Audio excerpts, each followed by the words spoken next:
Welcome to The Explainer. Today, we're diving into something incredibly relevant for all of us.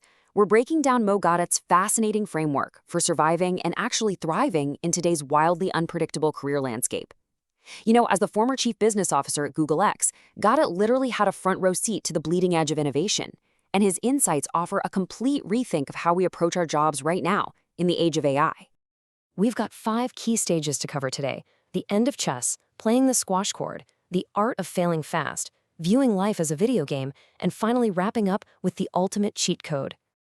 All right, let's jump right into section 1, the end of chess, and why your 5-year plans are officially obsolete. Okay, so for decades, career and business growth operated on a superlinear, predictable model, right? Well, that old model is fundamentally broken today. Gaudet points out this absolutely wild metric. AI is changing everything every 2.5 to 3 days. Think about that pace. Historically, if you wanted to succeed, you'd map out the next 4 to 5 years, pick a solid plan, and just diligently execute it. But with technology evolving this incredibly fast, trying to predict what the world will look like in 5 years, or honestly even 5 months, there's just no way. It is no longer a viable strategy. And this perfectly illustrates the shift. Gaudet compares the old way of doing business to a game of chess. You know how it goes. You plan 5 moves ahead, the board is static, and you execute your strategy. But today, the board is completely gone. We have got to stop trying to play chess on a squash court. Think about playing squash. You're up on your tiptoes, constantly moving. You have no idea exactly where that ball is going to bounce next. If it flies to the right, you take 2 steps, take your swing, and then, this is absolutely crucial, you immediately return to the center of the court and just wait to see what happens next. You have to react dynamically. Let's move on to section 2, playing the squash court, agility in action. Now, it's one thing to talk about being an agile squash player in theory, but what does that actually look like when millions of dollars are on the line? Well, take a look at this number. $800 million. That was the valuation of Gawdat's AI startup, Emma. His team had spent 7 months deep in the weeds building it, planning this massive launch for March 1st. But literally the day before, February 28th, a huge tech shift completely rocked the market. Instead of panicking or stubbornly sticking to their rigid, obsolete plan, they immediately pivoted. They spun up a whole new side of the product to bring people closer together. And just 8 months later, bam! An $800 million valuation. That right there is the squash court in action.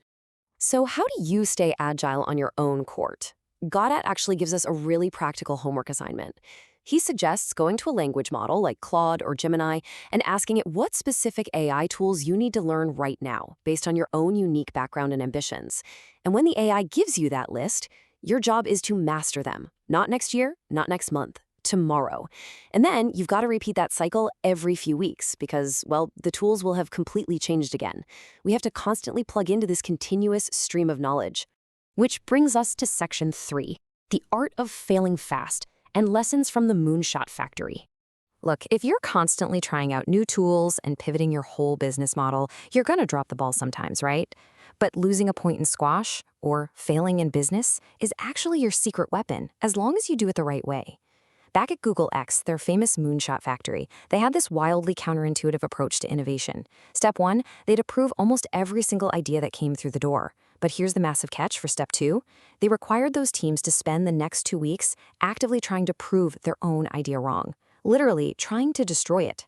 And if the math didn't hold up, step 3, the team would just return the funding by the end of the day. And get this, Google X actually celebrated them for giving the money back if the project failed. So the main takeaway here is really redefining what agility means. It's not about walking this perfect, straight, predictable line. True agility is the ability to make mistakes quickly and, crucially, cheaply, and then use that data to improve immediately. Gawdat compares it to navigating through a deep fog on an adventure. You might take 2 steps forward, 1 step back, maybe a step to the left. You're not aiming for perfection, you're aiming for relentless, informed momentum. Let's slide right into section 4. Life as a video game, redefining the objective. This kind of zooms us out to look at our entire professional and personal journey. If we're always adapting and, frankly, frequently failing, how do we even measure our success? Well, Gawdat says to think of life like a super complex video game governed by its own physics. He puts it like this. Most serious video gamers in the world have one objective: to become the absolute gamer they have the potential to become. The ultimate goal isn't just to blindly run around collecting coins or breezing through the easy levels. Because honestly, if a game is too easy, it's totally boring. The fog, the failures, the crazy fast-paced squash court, those challenges are exactly what engage us and push us to master our own ultimate potential. Okay, let's explore the final level. Section 5, the ultimate cheat code, the ROI of empathy. So if life is a complex video game, every game has a cheat code, right? That hidden door that guarantees you win. And Gawdat argues that in the game of life and business, this cheat code is something surprisingly deeply ethical. To back this up, he shares this incredible story from his early days as a sales manager at IBM. There had just been a devastating earthquake in Egypt that destroyed a vast majority of the country's schools, and massive funding was poured in to rebuild. Gawdat, being an excellent salesman, walks into the Ministry of Education and lands a staggering $4 million deal for IBM equipment. It was literally the second largest deal of the year. But fast forward 6 weeks, and the reality of the situation really hits him. He realized that 2/3 of the technology he just sold wouldn't actually serve the students properly at all. He literally couldn't sleep at night over this. So what did he do? He goes back to the minister's office, waits in the lobby all day long, from 7 a.m. to 8 p.m., just to ethically demand that the minister cancel the majority of his own deal.